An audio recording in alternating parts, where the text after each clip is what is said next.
What's going on, YouTube? It's your boy Dermy Wormy, and well, Aquaman and the Lost Kingdom came out this weekend, and we were already seeing signs that it wasn't going to be doing well. Aquaman and the Lost Kingdom reportedly on track for worse box office opening than the Marvel's DC sequel, predicted to pull in just 40 million domestically across the Christmas weekend. Now, Monday night's numbers aren't completely in. I will be fair with you. Christmas numbers aren't all in. So as of right now, these numbers might go up a little bit as time goes on. But right now, it's not looking good. Because you also come over here, Aquaman and the Lost Kingdom flounders with critics, receives disappointing score across the board. It wasn't doing good, okay? It wasn't going to ever do good. It wasn't going to look good. You had a lot of things worked against it. I thought it was actually going to do a little bit better. I thought it looked good. I haven't seen it yet myself. I don't know when I'm going to go see it, to be fair with you. But it wasn't set. It was set up to fail. It wasn't getting pushed that well. The marketing really wasn't there. Let's be fair, okay? You didn't have the marketing. You had the current state of DCEU, people realizing that this was the end. There was nothing after this. Why go ever see this movie at all? You had the Amber Heard situation going on in this thing. You know, Amber Heard is in the movie. A lot of people don't like Amber Heard, and well, it appears that all these factors did play a role in how it acted at the box office, because that $40 million was pretty accurate. Box office total domestically as of right now, before Monday is over, this is Christmas Day at 3:25 p.m. is when I'm recording this. It's sitting domestically at $40 million, the exact number it was predicted to get. So you got that at least working in your favor. You hit your low end. Hey, you hit your low end, but it isn't good. Because its opening night was $27 million. That's horrific. That's awful. And it did, in fact, get beat out by the Marvels. Because when you scroll down to the Marvels opening weekend, opening weekend has it coming in at $46 million domestically. Now, opening night, hey, it beat it. I believe it beat it opening night, right? Yeah. See it. Your total for opening night, it barely beat it, if a little bit. So you got that, but you want to know what's really sad? The Marvels just had a normal weekend. The Marvels had a normal weekend run, and Aquaman and the Lost Kingdom had the Christmas weekend to try to make money, and it didn't even pull in a whole lot on the Christmas weekend. The Christmas weekend being one of those two big weekends for movie theaters, okay? You got Thanksgiving and you got Christmas. These are two massive times to go to the movie theaters and actually interact with your family. It didn't pull in. Nobody came to go see this movie. It actually kind of flopped when you would take into that aspect that this is a 5-day weekend, a 5-day for this movie theater, 4-day weekend in total. I'm doing 5 because you also had Thursday night previews and everything. But okay, 4 in reality. Out those 4 days, while Captain Marvel had 3 days, you still lost. That's not a good situation, and that's honestly drastic for the whole situation altogether. Because even when you come over here to, the Forbes article, Foundering Aquaman 2 makes it official superhero fatigue ruled in 2023. Just ask The Flash, Blue Beetle, and Captain Marvel. I don't believe in superhero fatigue. I believe in bad movie fatigue. I don't think it's superhero all around. I think there's this just feeling with DC and Marvel as a whole. I don't think it's superhero fatigue, but that's what the mainstream media is going to be saying. It's superhero fatigue, okay? But let's take note of what's going on here. This movie has to make a whole lot of money just to break even. And as of right now, what's being reported is about $205 million budget. That's not even counting in for marketing that I'm doing right now. You have a lot of money you need to be making. You need to be making basically, again, up to that $600 million mark just to break even. That's me just doing a rough guesstimate right now. I'm probably way off. There's probably $700 million you have to get here. That's not counting the fact that this movie also was pushed behind several times. There's probably interest rates that also go into this, marketing for the box office and everything like that. The movie theaters get their cut. This movie has to make a whole lot of money, and it looks like it's going to be another disaster for DC as all around.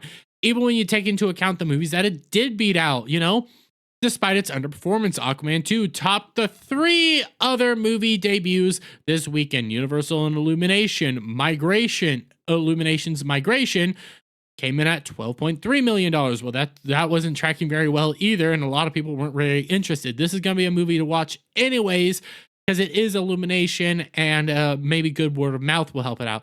You got Sony Pictures, Anyone But You, $9 million. I'd never even heard about this movie, and yeah, it came out at $9 million. Then you have A24's Iron Claw coming in at $7.5 million. Well, when it comes to A24 movies, they can make money here and there, but for the most part, that's your art house division, okay? That's not going to be making a whole lot of money anyways. It has a lot of people and a lot of hype around it, a decent story. A lot of people are enjoying it.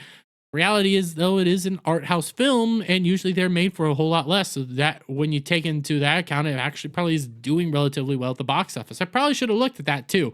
But just because you have the fact that it beat out these movies doesn't mean you're in a good situation. That's like being the tallest short person in the basketball court. Okay, you're not in a good situation. And even when you come over here to the actual DCEU list of all the movies that have come out in the DCEU, this one being their very last one for the DCEU, it got beat out by both Shazams and Birds of Prey for opening weekend. Okay, that's how bad this movie has done so far. Its opening night, was beat out by Birds of Prey, and thus far, in the grand scheme of things, domestic box office total, there's a good chance that Aquaman will actually do better than Birds of Prey. But as of right now, it's not. It's actually losing to Birds of Prey when you take into account its opening weekend numbers. It's horrific. This is not a good situation. You got beat out by Birds of Prey for opening weekend. Birds of Prey was a horrific movie, and the only movies that Aquaman and Lost Kingdom beat out was The Suicide Squad, which came out during COVID era, Blue Beetle, which, let's be fair, that I don't feel bad for that one at all, and Wonder Woman 1984, which also came out during COVID era. So you have two movies that came out during COVID era, say day and day release essentially, and Blue Beetle were the only movies you beat out in the DCEU for opening weekend. This is not a good situation. This is a very bad situation, and it's a very bleak end to the DCEU as a whole, and not a very good start to the DCU helmed by James Gunn. If nobody cares about the DC right now, who says they're going to be caring about DC when James Gunn's in charge? I don't know where this is going to lead us. I don't know how this is going to affect future endeavors for Warner Brothers or anything like that, but it ain't a good picture, and I don't know what else to tell you. But as of right now, Aquaman 2 is not in a good place. But let me get your guys' thoughts on all of this down in the comments below. If you like this video, please give it a thumbs up, share it out with friends, hit that subscribe button, hit that notification bell for every time I put out a new video and go live. And I'll see you guys on the next one. Bye for now. What's going on, guys? Listen, I don't know about you, but I like to indulge in some of the liquids of fun times, okay? And oftentimes I wake up the next day with a headache and stuff like that. And to be honest, the only way that truly helps cure these morning blues, as I would call them, would be coffee. And you know who puts out good coffee, guys? Coffeebrandcoffee.com. Listen, Coffee Brand Coffee is an American-based company. It was founded by the Quartering. He's going out there. He just wants to sell you coffee. He doesn't want to sell you a political opinion. He doesn't care what your politicals are. He doesn't even care what your cultural opinions are, okay? He just wants to come out here and sell good American coffee sourced here in the States. It is all fantastic and amazing. You have 4,000 verified reviews. Most of them are 5-star, 4-star. People are loving this, and I don't blame them, because when you take a look at some of these flavors, you got bourbon flavored coffee. God dang, that sounds amazing. You got Gunpowder Green Tea. I like the boom boom sticks, and I want to know what's going on right there. And when I drink CoCo, I haven't drank it in a while due to the keto diet, trying to lose some weight. But when I do drink CoCo or anything like that, I like some sweetness, I like some richness, and I like some enjoyability in my CoCo. That's why I'm taking a look over here at this rich caramel CoCo. I mean, just Just think of how amazing it is. And guys, if you go to Coffee Brand Coffee, which links will be in the description down below, you can use coupon code BACKTACO, one word, BACKTACO, and you can get 10% off your purchase. That's coffeebrandcoffee.com, coupon code BACKTACO.